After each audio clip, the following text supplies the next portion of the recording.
Sehingga perubahan gue membuat orang lain juga bisa melihat bahwa Tuhan itu mampu merubahkan kehidupan kita. Guys, pertobatan pribadi adalah awal dari pemulihan relasi. Ya, karena by nature setelah manusia jatuh dalam dosa, kita selalu melihat orang lain punya itu lebih bagus daripada kita.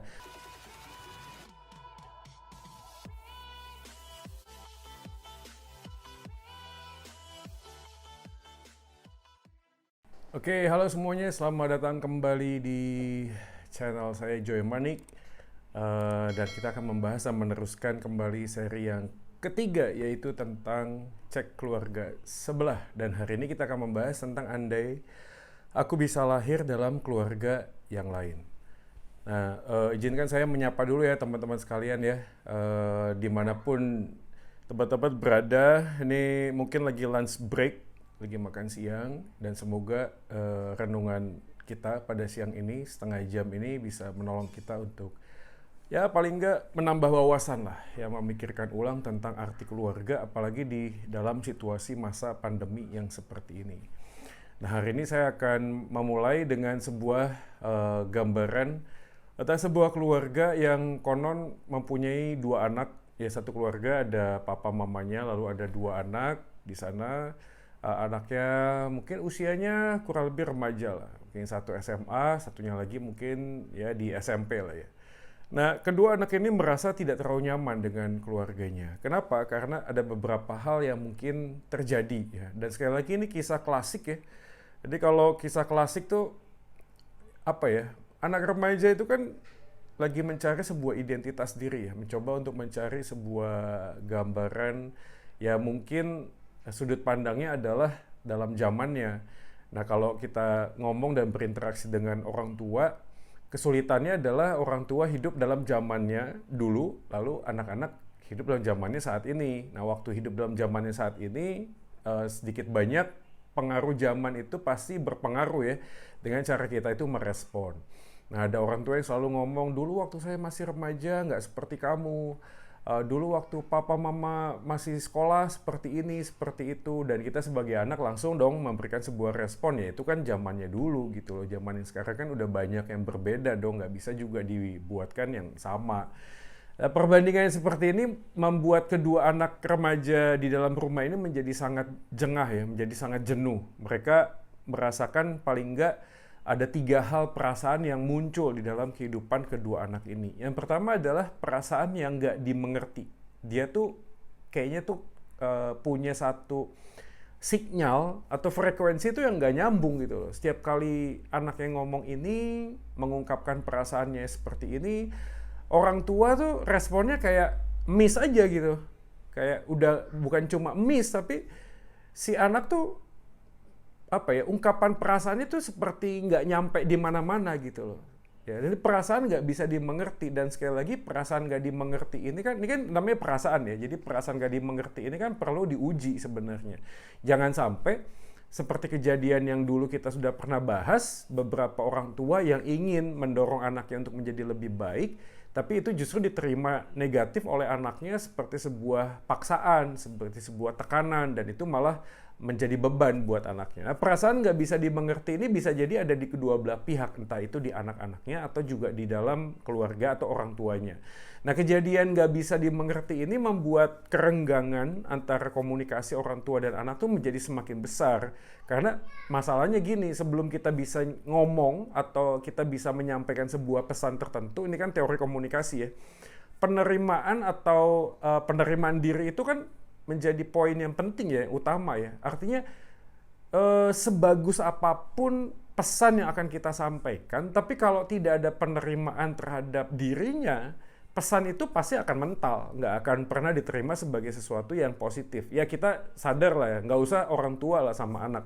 Kalau kita aja ada orang yang kita nggak suka ya, orang yang kita nggak suka itu ngomong sesuatu yang benar aja kita sulit kok untuk menerima. Kenapa? Karena ada sebuah kerenggangan antara kita dengan dia gitu loh. Ada sesuatu yang membuat kita tuh perasaan udah nggak suka. Nah, kalau udah nggak suka, apapun yang diomongin pasti nggak akan pernah diterima dengan positif. Nah, kedua anak ini merasakan perasaan nggak dimengerti, sehingga muncullah sebuah pengandaian ya. I hope that we can born in the different families. Misalnya gue pengennya gue lahir di keluarga A, keluarga B, dan seterusnya. Nah, kondisi-kondisi seperti ini kalau dibiarkan akan membuat kita tuh semakin lama tuh memperlebar jurang komunikasi dan nggak nyambung. Nah, biasanya nanti ada konflik-konflik tertentu yang kecil-kecil mungkin itu menjadi sebuah akumulasi dan itu menjadi pecah banget dan membuat kondisi keluarga menjadi semakin tidak baik. Nah, perasaan kedua yang dirasakan oleh kedua anak di remaja pemuda ini adalah perasaan bukan cuma sekedar nggak diterima, nggak dimengerti, tapi juga nggak diperhatikan. Ya, bisa karena biasa, that's good. Tapi kita karena terlalu biasa, jadi kita kehilangan arti dari cinta kasih itu. Ya, maksudnya gini, karena kita udah biasa di rumah, jadi apa yang dilakukan oleh orang tua, misalnya menyediakan makan, ada uang jajan, ada ya perhatian-perhatian lah yang selalu diberikan kepada kita sebagai anak ya. Ini kan anak remaja dan pemuda ya. Itu dianggap biasa saja karena kita tuh udah mulai berpikir gini, itu kan tanggung jawabnya orang tua dong. Ya harusnya orang tua memberikan itu gitu loh. Itu bukan sesuatu hal yang heboh gitu loh. Padahal kalau kita mau menyelami lebih dalam, mereka bisa melakukan hal itu aja kan perlu perjuangan. Betul nggak guys? Apalagi di situasi yang seperti ini, mereka harus berjuang. Kita sebagai anak tuh nggak pernah tahu apa yang sebenarnya mereka hadapi. Beberapa orang tua juga merasa nggak perlu ngomong. Misalnya kan, orang tua lagi terlilit hutang atau misalnya ada kondisi yang tidak terlalu baik di pekerjaan atau misalnya income-nya berkurang sedangkan hutang tuh semakin banyak. Orang tua ada yang merasa nggak perlu deh ngomong yang gini-gini entah jadi beban biar anak tuh bisa fokus sekolah, bisa fokus belajar dan seterusnya. Nah, kita sebagai anak karena kita juga tidak tahu apa yang terjadi dalam kondisi keluarga, kita merasa ya itu memang tanggung jawab mereka gitu loh. Kita nggak pernah punya satu beban yang sama dengan beban yang dialami oleh orang tua.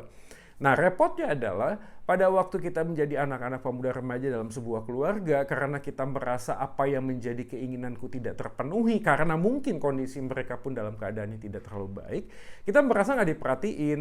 Padahal kalau kita mau pelan-pelan gitu ya, tenang gitu ya, memikirkan, bayangin aja lu kalau misalnya hari ini masih bisa pakai baju, masih bisa makan, masih punya rumah, guys, lu nggak bayar pajak, lu nggak bayar listrik, lu nggak bayar air gitu loh. Lu nggak usah mikirin semuanya itu, lu tinggal aja dalam rumah. Kalau kita mau jujur ngelihat di satu sisi yang lain kan ada banyak juga tuh pemuda remaja yang saat ini kesulitan, nggak bisa punya rumah, makan aja susah, bahkan harus kerja sambil sekolah dan seterusnya. Dan lu kalau dalam kondisi yang baik dan masih menuntut untuk gue nggak diperhatiin, wah itu kan bisa repot juga gitu loh. Jadi kita tuh nggak bisa gitu loh, perasaan-perasaan nggak diperhatikan itu menjadi satu parameter yang hanya ada di dalam diri kita dan akhirnya nanti kondisi keluarga kita menjadi tidak lebih baik karena kita malah menuntut sesuatu yang mungkin kita juga nggak tahu orang tua kita dalam kondisi situasi yang seperti apa.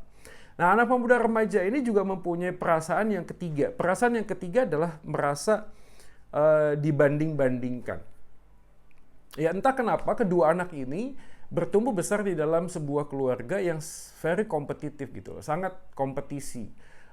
Entah kenapa juga orang tuanya seakan-akan mendorong kedua anak ini harus mempunyai sesuatu, skill, atau mungkin kemampuan atau prestasi belajar tertentu. Ya dalam satu bagian kehidupan tertentu ya kita bisa terima ya, gimana pun juga ini kan dunia sudah jatuh dalam dosa, kadang-kadang kita sulit untuk membedakan antara kompetisi yang positif dan negatif karena bagaimanapun juga kompetisi tidak selalu negatif kan. Pada waktu kita belajar tentang Alkitab aja kan Paulus berkali-kali ngomong tentang pertandingan, tentang seorang petinju yang tidak asal memukul. Ini kan semuanya berbicara tentang kesiapan diri dan kedisiplinan diri dalam satu pertandingan. Jadi kalau kita tahu kita ada dalam sebuah gelanggang pertandingan, ya kita pasti akan mencoba untuk tidak hanya sekedar berlari semaunya gue gitu loh, tapi ngelihat ini pertandingan. Ada orang-orang juga yang saat ini mungkin pengen menjatuhkan kita, mengalahkan seterusnya. Tapi kompetisi yang gua ngomong tadi, kompetisinya menjadi sangat negatif karena orang tuh jadi ambisius ya. Ambisi itu kan bagus ya, ambisi itu penting, ambisi itu tidak menyalahi iman Kristen. Tapi kalau udah jadi ambisius, rasanya kita jadi menghalalkan segala macam cara. Kita udah nggak peduli nih caranya apa, sikat sana, sikat sini, pokoknya apapun gue harus dapetin nih apa yang gue mau. Nah, kalau ngomong ke dalam perasaan anak pemuda dan remaja di sekolah, di rumahnya tadi, perasaan dibandingkan tuh muncul karena sudah kompetisinya tuh negatif gitu loh. Perasaan negatif tuh akhirnya orang tua yang mau mendorong anaknya untuk menjadi lebih baik mengatakan dengan sebuah kalimat-kalimat yang mungkin bisa melukai dan menyinggung perasaan. Sekali lagi ya, gue nggak ngomong bahwa orang tua tuh sebenarnya punya niatan untuk menjatuhkan elu gitu loh, untuk menjatuhkan kita, enggak.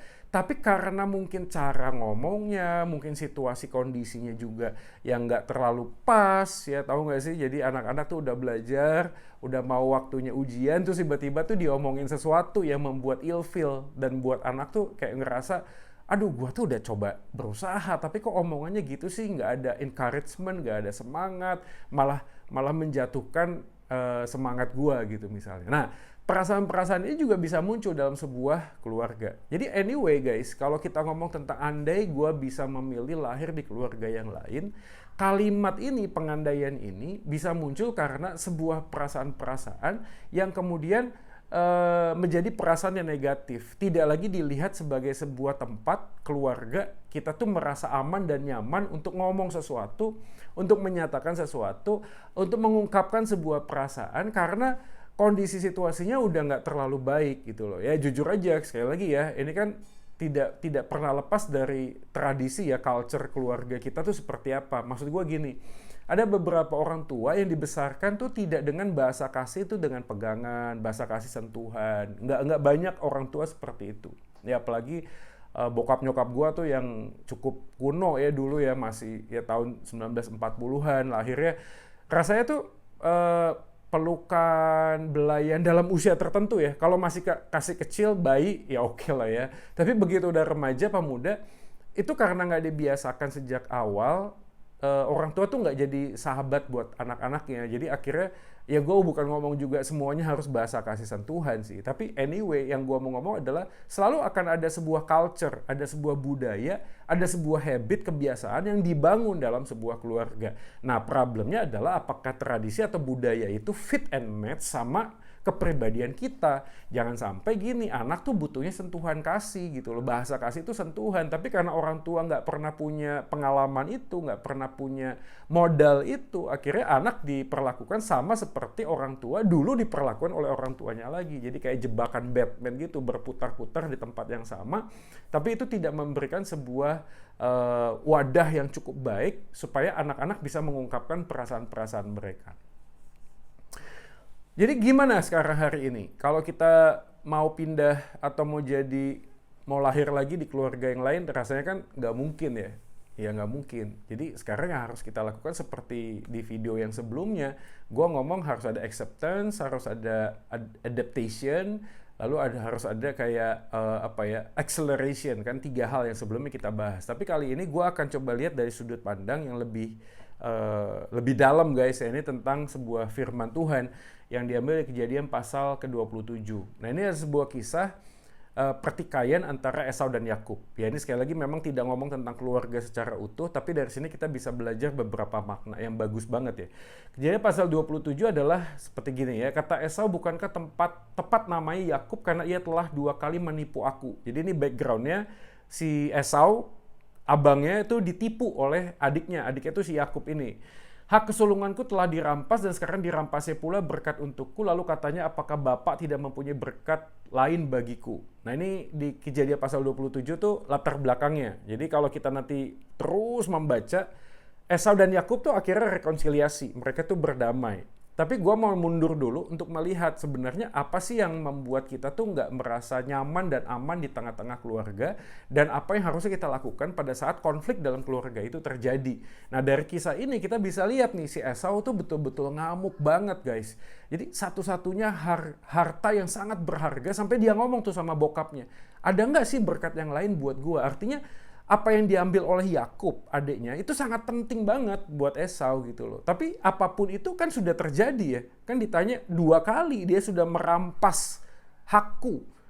Ya. Ini bukan hal yang sembarangan gitu loh. Esau tuh betul-betul ngamuk, marah, bahkan dalam bagian-bagian kitab Kejadian kalau lu baca semuanya, Esau tuh pengen ngebunuh si Yakub ini gitu loh. Dan itulah yang terjadi sebelum kemudian si mereka itu ketemu dengan Esau tuh ketemu dengan Yakub. Nah, gue lanjutin ya. Jadi di dalam ayat yang ke-41 ya, dikatakan gini, Esau menaruh dendam kepada Yakub karena berkat yang telah diberikan oleh ayahnya. Lalu ia berkata kepada dirinya sendiri, hari-hari berkabung karena kematian ayahku itu tidak akan lama lagi. Pada waktu itulah Yakub adikku akan kubunuh. Nah, ini benar ayat 41. Ya. Nah, dalam peristiwa inilah menjadi latar belakang pertikaian yang sangat-sangat luar biasa ininya ya, pengen sampai saling mau membunuh tuh masalahnya gede banget guys.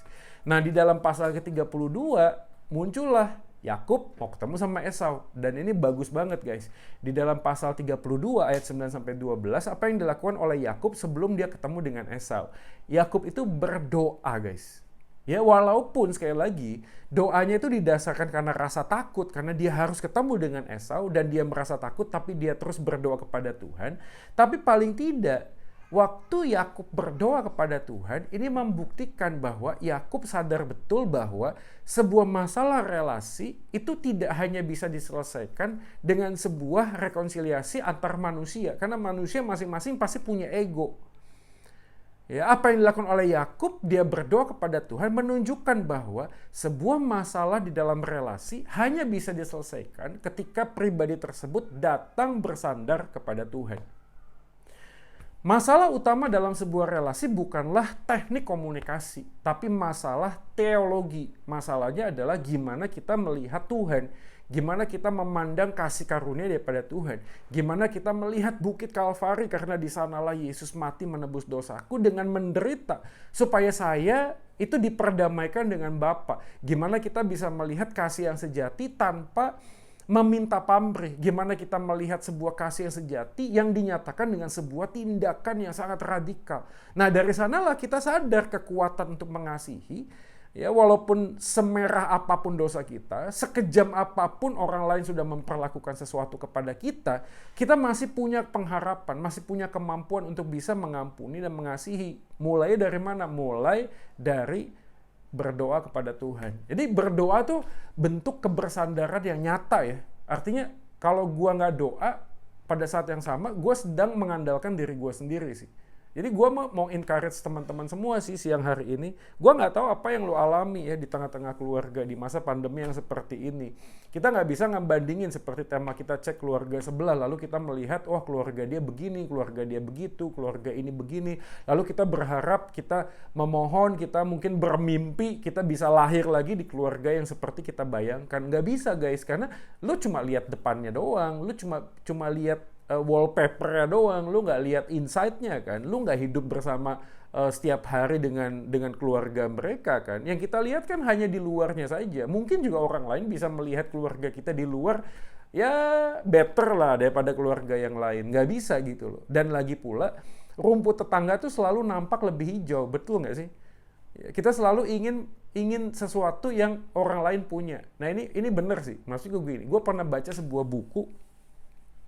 Di dalam buku itu tuh dibuat sebuah survei ya, sebuah survei anak-anak ya umur 5 tahun gitu ya, itu dimasukkan dalam sebuah ruangan, lalu ruangan itu banyak mainan. Dia masuk ke dalam ruangan itu sendirian, lalu dia lihat banyak mainan. Dan dia ambil tuh satu mainan, dia main. Nggak lama kemudian dimasukinlah anak yang sepantaran dia ke dalam ruangan tersebut. Nah yang menariknya adalah anak yang kedua, pertama kali dia datang, dia terpesona dengan banyak mainan di sekelilingnya. Dia awalnya mengambil mainan sendiri, dia main sendiri. Tapi tak lama kemudian, aneh banget, dari semua mainan yang ada di sekeliling, dia ngelihat mainan yang dipegang anak yang pertama. Dan waktu dia ngelihat mainan anak yang pertama, apa yang dilakukan? Dia merampas mainan anak yang pertama. Bayangin, di sana tuh banyak mainan guys. Ngapain juga ini anak kok merecokin mainan anak yang pertama? Harusnya kan dia ngambil mainan yang lain aja, main sendiri. Dan ini terbukti. Kenapa? Karena manusia basically secara natur selalu menginginkan apa yang orang lain miliki.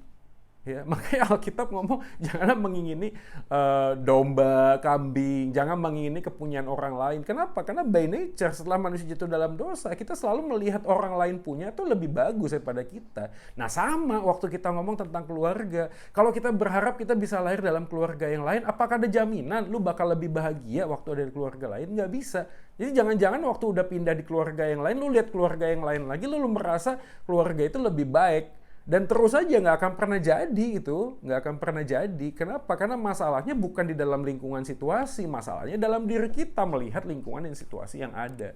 Jadi poinnya yang pertama adalah kalau lu merasa lu harus pindah atau mau ke tempat keluarga yang lain, coba deh pikirin. Masalahnya adalah bukan keluarga itu menjadi tempat yang lebih baik buat lu sih, tapi masalahnya adalah apa lu membawa semua masalah yang dihadapi dalam keluarga itu di dalam doa kepada Tuhan. Buat gue ya mungkin ya aplikasi praktis deh, kalau lu merasa lagi dalam kondisi yang tidak baik di keluarga ya, coba mulai dengan malam nanti ya, mungkin lu pulang ke kerjaan atau kegiatan lu pulang, coba lu mulai doain deh papa mami lu, papa mama didoain, misalnya koko lu, abang lu, adek lu, coba mulai didoain. Atau mulai berdoa supaya dirimu sendiri itu yang diubahkan oleh Tuhan, dirimu sendiri yang mengalami sebuah perubahan untuk melihat perubahan orang lain juga sesuatu hal yang sangat mungkin, bukan tidak mungkin gitu loh. Jadi jangan putus semangat. Atau mungkin yang kedua, langkah praktisnya adalah lo mungkin bisa ngomong ke orang tua ya, mungkin salah satu deh kepada mami atau papi, mana yang lo lebih deket deh. Misalnya lo mulai usulin aja, yuk seminggu sekali kita kumpul sebelum makan gitu ya, doa bersama, mulai saling ngedoain, pegangan tangan. Masih ada harapan lah menurut gue ya. Kita tuh masih bisa melakukan sebuah tindakan yang lebih baik untuk keluarga kita. Sekali lagi guys, berpikir untuk menjadi anggota keluarga yang lain tidak akan membuat masalahmu tuh semakin baik. Tapi yang pasti harus dilakukan adalah membawa masalah relasimu kepada Tuhan, karena masalah utama dalam sebuah relasi bukanlah teknik komunikasi, tetapi adalah sebuah isu teologis, yaitu gimana kita memahami kasih itu sebenarnya seperti apa, bagaimana kita bisa mengasihi dengan cara yang benar. Nah, poin yang kedua, pasal 33, Kejadian pasal 33 ayat yang kelima. Gue baca ya. Kemudian Esau melayangkan pandangnya, dilihatlah perempuan dan anak-anak itu, lalu bertanya, siapakah orang-orang yang beserta engkau itu? Jawab Yakub, anak-anak yang telah dikaruniakan Allah kepada hambamu ini. Ia menjawab, ketika aku mendengar bahwa engkau ada dalam taman ini, aku menjadi... Oh, ini terusannya ya, ini di dalam Kejadian pasal yang pertama. Jadi gue mau berhenti dulu nih. Kejadian pasal 33 ayat 5, jawab Yakub, anak-anak yang telah dikaruniakan Allah kepada hambamu ini. Jadi waktu mereka udah ketemu guys, Esau nanya kepada Yakub, lu bawa anak-anak, lu bawa istri emang banyak sih, bawa istri-istri. Terus jawaban Yakub tuh bagus banget. Jawaban Yakub, anak-anak yang telah dikaruniakan Allah kepada hambamu ini. Nah, poin yang kedua sebenarnya apa sih yang kita bisa lihat gini loh. Awal muasalnya Yakub tuh melihat dirinya tuh egosentris. Kenapa dia nipu abangnya? Karena dia ingin mendapatkan semuanya itu kepada dirinya sendiri. Artinya dia merasa bahwa semua hal yang dilakukan adalah perjuangannya, semua hal yang dilakukan adalah kemampuannya, skillnya, dan lain sebagainya. Tapi waktu dia ketemu dengan Esau, mengalami sebuah rekonsiliasi dan pendamaian, Yakub ditanya oleh Esau, ini anak-anak dari mana? Istri-istri ini bagaimana? Esau menjawab tuh keren banget. Dia menjawab adalah anak-anak yang telah dikaruniakan Allah kepada hambamu. Yakub tidak ngomong, ini kan gua kan bisa, gua kan ini, gua kan itu, dan sebagainya. Enggak. Artinya, dari Kejadian pasal ke-33 ayat 5 ini, kita bisa menangkap pesan, Yakub tuh mengalami sebuah pertobatan. Artinya gini guys, pertobatan pribadi adalah awal dari pemulihan relasi. Ya, pertobatan pribadi adalah awal dari pemulihan sebuah relasi. Lu nggak akan pernah mungkin bisa memulihkan sebuah relasi dengan siapapun juga kalau tidak dimulai dengan pertobatan diri. Mungkin lu ada yang mikir gini, loh, dalam relasi itu udah jelas kok, yang salah dia, bukan gua. Jadi kalau yang salah dia, ya dia yang mesti minta maaf ke gua dong, bukan gua yang minta maaf sama dia gitu loh. Dan kalau kita ngomong tentang hal ini, sebenarnya itu mengungkapkan bahwa di dalam hati kita masih ada berhala. Apa itu berhala? Berhala keegoisan. Kita merasa kita jauh lebih baik daripada orang tersebut. Come on man, coba lu pikirin deh ya. Apa yang dilakukan oleh Tuhan Yesus saat dia ada di atas kayu salib? Ada orang yang sudah menyiksa dia. Ada orang yang membuat dia tuh menderita. Even waktu dia ada di atas kayu salib itu, dia ngomong apa? Dia ngomong ampunilah mereka karena mereka tidak tahu apa yang dilakukan. What? Dia bukan kersing, dia bukan mengutuki, dia mungkin merasa atau minimal diam aja ya, atau memendam kemarahan mungkin. Ya. Tapi yang Yesus lakukan adalah justru mengampuni mereka. Dan inilah sebenarnya kasih yang sejati. Kasih yang sejati itu membuat kita sadar bahwa ini bukan masalah siapa yang salah, siapa yang lebih baik, siapa yang lebih buruk, bukan. Tapi masalahnya adalah sebelum kita bisa melihat bahwa aku manusia yang berdosa namun tetap diampuni oleh Tuhan, maka sesungguhnya orang lain yang melakukan kesalahan kepadaku juga berhak mendapatkan kesempatan supaya mereka menjadi orang yang lebih baik. Bener gak sih? Orang kan hari-hari ini apa sih yang dibutuhin oleh orang di tengah pemulihan relasi? Sederhana kok, kesempatan untuk menjadi orang yang lebih baik kok. Nah, orang tua kita juga mungkin bukan orang yang sempurna, tapi tetap yang terbaik yang Tuhan kasih kok di dalam keluarga kita. Untuk apa? Yaitu tadi, supaya kehadiran kita sebagai anak juga berkontribusi kepada perubahan orang tua kita menjadi orang yang lebih baik. Karena orang tua kita pun tidak lebih baik dari kita. Sebaliknya kita sebagai anak pun kita tidak lebih baik dari orang tua kita. Maka kehadiran orang tua kita yang quote-unquote tidak sempurna itu ditempatkan Tuhan untuk membuat hidup lo dan hidup gua menjadi lebih baik. Iya sih. Yeah. Anyway guys, apa ya? Konflik di dalam sebuah keluarga itu memang nggak mudah sih untuk kita omongin, apalagi cuma waktu setengah jam ini. Tapi minimal dalam percakapan kita ya pada hari ini, gue sih pengen mendorong kita untuk pertama tuh jangan didiemin gitu loh. Lu jangan pasif, lu harus mengambil sebuah tindakan aktif. Aktif tuh bukan berarti nambahin masalah ya, bukan. Tapi justru yang dua hal tadi. Yang pertama adalah mulai aktif untuk membawa mereka dalam doa, membawa mereka untuk ya Tuhan sendiri yang ngomong kepada mereka, dan anyway juga doa juga mengubahkan kehidupan kita. Yang kedua adalah di dalam sebuah kondisi keluarga lu separah apapun situasinya hari ini, yuk mulai dari pertobatan pribadi gitu loh. Ya. Dari konflik yang terjadi, apakah mungkin ini masalah, kan gini, relasi itu kan, masalah dalam relasi itu kan nggak pernah salahnya salah satu ya. Tahu nggak sih maksudnya? Ini kan sebuah interaksi kan. Ya. Apapun bentuknya, siapapun yang salah, selalu pasti ada orang lain yang memberi kontribusi sehingga kesalahan itu terjadi. Jadi kita nggak bisa cuma menyalahkan satu sisi gitu loh. Mungkin juga satu sisi kita juga salah, dan kita yang salah ini harus memulai bertobat. Kalau kita nggak bertobat, ya itu tadi akhirnya mengungkapkan berhala yang baru. Apa itu tadi? Ya egoisme kita. Kita selalu pengen menjadi orang yang dapat spotlight, yang di panggung. Kita selalu ingin merasa orang lain yang nyembah-nyembah kita dan minta maaf kepada kita. Kita merasa gengsi. Harga diri kita terlalu tinggi untuk datang lebih dahulu dan ngomong I am sorry gitu loh. Ya, tolong maafin gue dan kasih gue kesempatan yang lain. Dan selama itu tidak akan terjadi, keluarga hanya akan selalu menuntut, lu dulu deh yang berubah, baru gue. Enggak, gue dulu yang harusnya berubah, melihat orang lain, sehingga perubahan gue membuat orang lain juga bisa melihat bahwa Tuhan itu mampu merubahkan kehidupan kita. Ya. Jadi siang hari ini gue pengen menutup renungan kita tuh dengan apa ya? Dengan sebuah pembelajaran sih gini. Gue tahu sekali lagi ini bukan hal yang mudah untuk kita tuh omongin gitu ya. Cuma sekedar ngomongin. Tapi gue mau sharingkan ini karena semua yang gue sampaikan ini gue jalanin dulu gitu loh. Ya, gue menjalani ini. Gue menjadi anak remaja dan pemuda yang kehilangan identitas diri. Gue menjadi anak pemuda remaja yang mengalami sebuah gap yang cukup besar ya dengan orang tua gue. Bayangin dulu gue kalau makan gitu ya, di meja makan sama bokap gue gitu ya, saking heningnya guys, nggak pernah ngomong. Tahu nggak, suara sendok tuh sampai bunyi kedengeran gitu loh, sampai awkward gitu loh. Aneh banget sih, kayak gue ngomong sama stranger gitu, sampai segitunya gitu loh.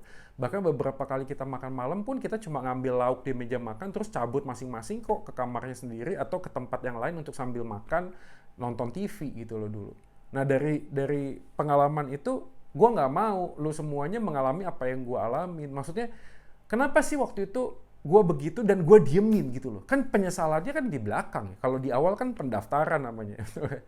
Kalau penyesalan kan di belakang, udah nggak bisa diapa-apain lagi. Tapi gue hari ini mau bagiin bahwa apa yang gue pernah alami dahulu, lu jangan alami lagi. Caranya adalah sebelum terjadi itu semakin parah, mulailah mendoakan diri dan mulailah melakukan pertobatan diri supaya apa yang lu jalani di dalam keluarga itu memberikan sebuah jejak-jejak kehidupan tuh yang enak untuk difikirkan. Walaupun ada konflik, lu masih ingat bahwa tangisan lu tuh bukan cuma sekedar lu terluka, tapi ada tangisan pertobatan, ada tangisan yang memulihkan sebuah relasi. Wah, itu keren banget guys. Lu bakal inget selamanya ya, kayak gue inget, gue sama nyokap gue pernah pegangan tangan sambil nangis, kita minta ampun sama Tuhan berdua gitu loh. Dan itu adalah sebuah pengalaman yang buat gue tuh precious banget gitu loh, berharga banget. Dan gue mendorong teman-teman sekalian, hari ini siapapun kita yang mungkin lagi merasa andai gue bisa memilih keluarga yang lain, andai gue bisa lahir di tempat keluarga yang lain, untuk berhenti memikirkan hal itu dan mulai mensyukuri apa yang Tuhan berikan kepada kita. Come on man, Tuhan sekali lagi tidak memberi orang yang sesempurna seperti yang kita harapkan, tapi Tuhan kasih yang terbaik yang kita butuhkan, supaya di dalam kehadiran orang lain di dalam keluarga, kita menjadi pribadi yang semakin hari semakin dibangun menjadi orang yang semakin better gitu loh, semakin baik. Dan gimana pun juga ya, lu bakal ketemu dengan orang-orang di luar sana, di dunia, yang mungkin gak bisa gitu loh, yang menerima lu gitu loh. Penerimaan hanya dimulai dari di dalam keluarga lu. Jadi jadikanlah keluarga lu tuh sebagai sebuah tempat sekolah, kelas ya, buat lu tuh belajar apa sih arti tentang relasi, apa sih arti dari memaafkan, apa sih arti dari menerima orang lain, apa sih arti untuk melihat orang lain dengan cara pandang dia, bukan dengan cara pandang gua, gimana sih melihat orang lain seperti Tuhan melihat dia, bukan seperti gua ngelihat dia, gimana sih gua bisa belajar untuk berpartisipasi secara aktif, memulihkan sebuah konflik yang terjadi, dimulai semuanya dari keluarga. Discipleship, pemuritan dimulai dari keluarga. Discipleship begin in your family. Nah, semoga perenungan kita pada siang hari ini, semoga juga pembahasan yang gue mau bagiin kepada lu semua bisa menjadi berkat ya buat teman-teman semua hari ini. Dan gue sih berharap kalau misalnya ada yang pengen curhat, pengen sharing, pengen tanya pendapat, lu bisa follow ke IG gue, Joy Manik. Gue juga ada beberapa YouTube channel, video-video tentang sebuah relasi yang hopefully ya, siapa tahu juga bisa memberkati teman-teman sekalian. Dan di sini ada polling juga ya, gue nggak tahu caranya gimana, tapi lu bisa ngisi juga pollingnya, dan dari situ kita bisa lihat nih ke depan video-video atau live seperti apa yang kita bisa bagiin buat teman-teman semua. Dan gue berharap sekali lagi semuanya ini bisa jadi berkat. Stay safe guys ya, tetap prokes walaupun PPKM-nya udah level-level yang rendah. Kalau memang nggak perlu amat, nggak usah ke mall, jaga kesehatan dan tetap sehat. Soli Deo Gloria, segala kemuliaan hanya bagi Tuhan. Gua Joy Manik pamit dulu.